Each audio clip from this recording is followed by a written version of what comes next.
Hello Multiverse, welcome to Omniverse Gamers. My name is Damien Bizzaio. This video is going to talk about motivations and why I feel it's one of the most important things to think about in your Dungeons & Dragons games, or really in any RPG, is the motivations of why you're playing, why your characters do what they do, why your monsters do what they do. These are things that are very important that will make your game feel real and organic, and it even helps, and it especially helps combat to know the motivations of your monsters.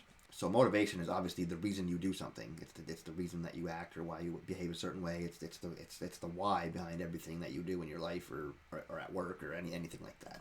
So how this affects Dungeons and Dragons, there's a couple different ways that it affects Dungeons and Dragons. So basically, there's real world motivations, which are you and your DM and your player. What are their motivations? Why are they playing the game? And then there's what I call character motivations, which are like your NPCs, your monsters, the player characters themselves. So what are they trying to accomplish? What are their motivations? Why are they playing? Why are they in the game that you're creating? So most importantly sometimes is real world motivations, because that will tell you why you're playing. Like that's why Session Zero is a really important thing. So basically the DM gets to tell people what kind of game he wants to run or what to expect, or ask them what kind of game they want to run and what he can do for them. So with his sometimes your DM's motivation is they want to tell a story. They want this big grand world that they built and they want you to see it. That's a motivation for your DM. That's why they're playing. Some DMs like me just want to tell a story, want to help everyone else tell a story, just want to be interactive and creative and see what happens. That's my motivation. I want to create areas, let the players get into crazy situations, and I want to be able to resolve it myself. I like the puzzle and the different challenges of figuring out the why. How is this going to happen? Why is this happening? How is this happening?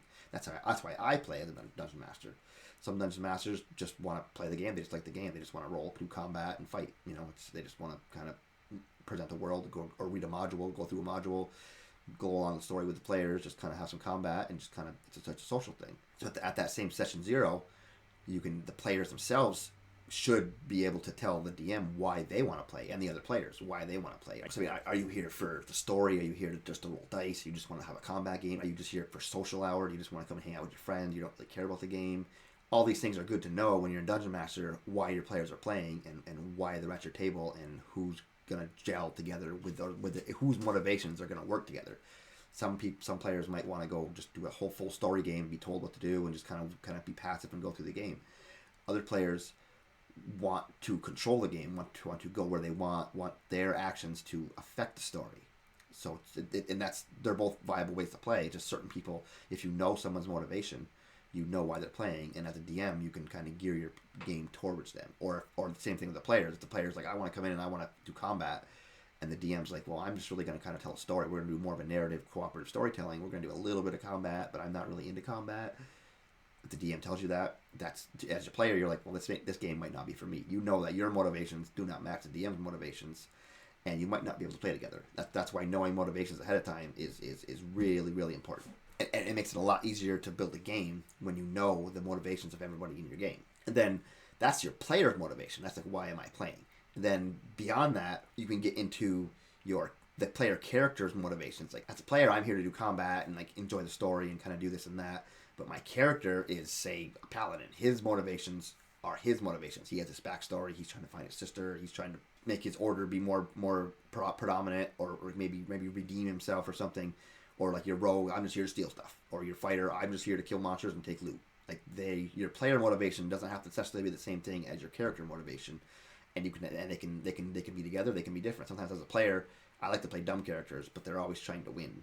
They're always trying to do the best they can, but I purposely create them with weaknesses and stuff that I, as a role player, have to overcome, and as a tactical player, have to overcome these weaknesses that I gave myself. That's just how I like to play. I have one strength, and I am clear about my weaknesses, and I try to let the DM know. So when I play, I want that interchange. That's what I'm after as a player. I want the challenge. Some players just don't want a challenge. They just want to come in and be God mode. They want to come in and make sure they win everything. They want to feel the victory all the time, that's fine too. To me, that's not very compelling storytelling, because you got to have failures and successes, but that's why knowing everyone's motivations is very important, and the different reasons people have to play. Some people just want to have a grand adventure, just enjoy it and come along with it. Some people want to come roll dice and do tactical combat, and they enjoy that. It with a little bit of role playing, a little bit of maybe not, maybe they just don't care, maybe they just roll the dice and shout. They don't really care. Some people want to get into deep role play. They want to really get into their character and be their character, and like delve into the political intrigue and interactions that are moral ambiguity, like moral challenges and things that they have to go through that make storytelling really fun. That's what I'm into. I like to make it more than just the adventure, more than just the combat. I like to have it all combined together into the great narrative story and the little mini stories and the personalities of each player. I like to combine that all. That's my motivation, to make everything work together and just make a cohesive, really fun experience for everyone. That's my motivation as a DM. And then obviously something that I hammer all the time for my encounters is your monster motivations, your enemies and your monsters. What are their motivations? This is crucial to combat. This is one thing that a lot of people complain about combat being too stale. They find a monster, they go kill it, and it's boring. They just run on the monster, they kill it. We just fight, and then we roll dice and we're done. That's because you're lacking motivation. Your players' motivation is to kill the monster. The monster's motivation is just to sit there and take it. That's going to be boring every time. Just about every time that's going to be boring. You could do that in a video game all day long. But if your monster has a motivation and an agenda, if your monster has, this monster needs to move this pillar to this side of the lake, and he'll be able to rule the world.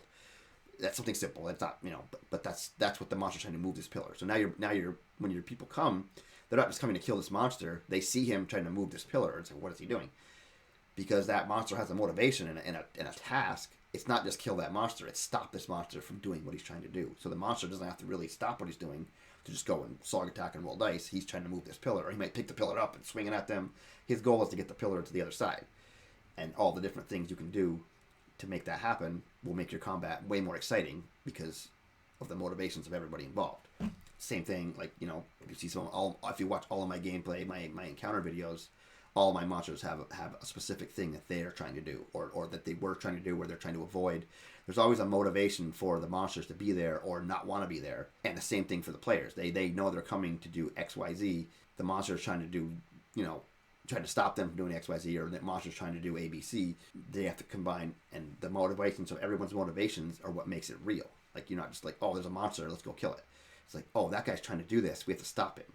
And it makes it just changes the dynamic really quickly with a simple thing like that. And then ideally, you make your monster motivations interact with your plot line that you have going. So if you have grand plot lines going, but each monster you encounter has a motivation that's either alongside that plot line, going against it, or going contrary to it, or going alongside of it, but not kind of making his own way to it. You know what I mean?